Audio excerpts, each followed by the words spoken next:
اعوذ باللہ من الشیطان الرجیم بسم اللہ الرحمن الرحیم صلو علی الحبیب صلی اللہ تعالی علی محمد اللہم صلی علی محمد وعلی آل سیدنا ومولانا محمد وبارک وسلم الصلاة والسلام علیکہ یا سیدی یا رسول اللہ وعلی آلک واصحابک یا حبیب اللہ۔ امید کرتا ہوں کہ اللہ کے فضل کرم اور شکر کے ساتھ میرے تمام دوست احباب خیریت کے ساتھ ہوں گے، اور ہماری دعا ہے کہ اللہ سب پہ اپنا خاص فضل کرم نازل فرمائے آج میں آپ کی خدمت میں ایک بہت ہی اچھی معلومات لے کر حاضر ہوا ہوں۔ ضرور آپ نے اس ویڈیو کو پورا دیکھنا ہے تاکہ آج کی یہ خصوصی معلومات ہے آپ اس سے مستفیض ہو سکیں۔ تو جی دوستو، ہماری زندگی کا معیار جو ہے، ہماری زندگی کا سب سے اہم کام یہ ہے کہ ہمیں نماز ادا کرنی چاہیے۔ ہمیں نماز کے بعد خصوصی ذکر و اذکار کرنے چاہیے جو اللہ رب العزت کے پیارے محبوب صلی اللہ تعالی علیہ وسلم نے بتائے ہیں ہمیں۔ ہمارے لیے سب سے زیادہ پاورفل وہی اعمال، وہی عمل ہیں جو ہمارے پیارے نبی صلی اللہ تعالی علیہ وسلم نے ہمیں بتائے ہیں۔ اگر ہم ان پر عمل کرتے ہیں تو ہماری ہر مشکلات دور ہو سکتی ہے، ہماری ہر پریشانی دور ہو سکتی ہے۔ تو آئیے اب اس عمل کی جانب چلتے ہیں۔ بالکل شارٹ کٹ ویڈیو ہے۔ اگر دوستو اس عمل کے بتانے سے پہلے اگر آج کی ویڈیو اچھی لگے تو اپنے تمام دوست احباب تک اس کو ضرور شیئر کیجیے گا۔ اس عمل کو بتانے سے پہلے جو ہمارے چینل پر نئے ہیں ان سے میری ریکویسٹ ہے کہ ہمارے چینل کو پلیز سبسکرائب کر لیجئے تاکہ ہماری ہر ویڈیو آپ تک پہنچ سکے، اور بیل آئیکن گھنٹی کو بھی دبا لیجئے۔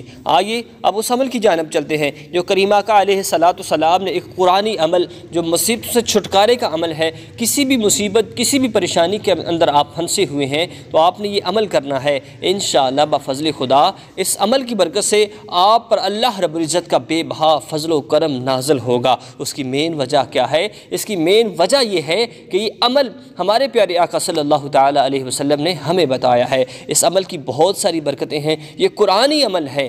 اللہ رب العزت نے سارے قرآن کو نازل کیا، لیکن یہ جو میں عمل بتانے والا ہوں یہ ڈائریکٹلی اللہ رب العزت کے پیارے محبوب صلی اللہ تعالی علیہ وسلم کو سفر معراج پر یہ خاص عمل تحفے کے طور پر ملا ہے۔ وہ کون سا عمل ہے؟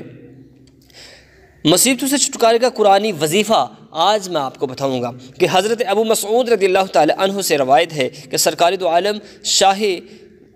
دو عالم صلی اللہ تعالی علیہ وسلم نے ارشاد فرمایا، جو شخص رات کو سورہ بقرہ کی آخری 2 آیتیں پڑھ لے گا تو وہ اسے ناگہانی مصائب سے کافی ہوں گی۔ یہ بخاری شریف کی احادیث مبارکہ ہے۔ یہ یعنی کہ آپ نے رات کو سونے سے پہلے سورہ بقرہ کی آخری جو 2 آیتیں ہیں ان کو پڑھنا ہے۔ میں آپ کو پڑھ کر وہ سناؤں گا۔ بسم اللہ الرحمن الرحیم۔ آمن الرسول بما انزل الیہ من ربہ والمؤمنون کل آمن باللہ وملائکتہ وکتبہ ورسلہ لا نفرق بین احد من رسلہ وقالوا سمعنا واطعنا غفرانک ربنا والیک المصیر۔ لا یکلف اللہ نفسا الا وسعها لها ما کسبت وعلیہا ما اکتسبت ربنا لا تؤاخذنا ان نسینا او اخطأنا ربنا ولا تحمل علینا اسرا كما حملته على الذين من قبلنا ربنا ولا تحملنا ما لا طاقة لنا به واعف عنا واغفر لنا وارحمنا انت مولانا فانصرنا على القوم الكافرين۔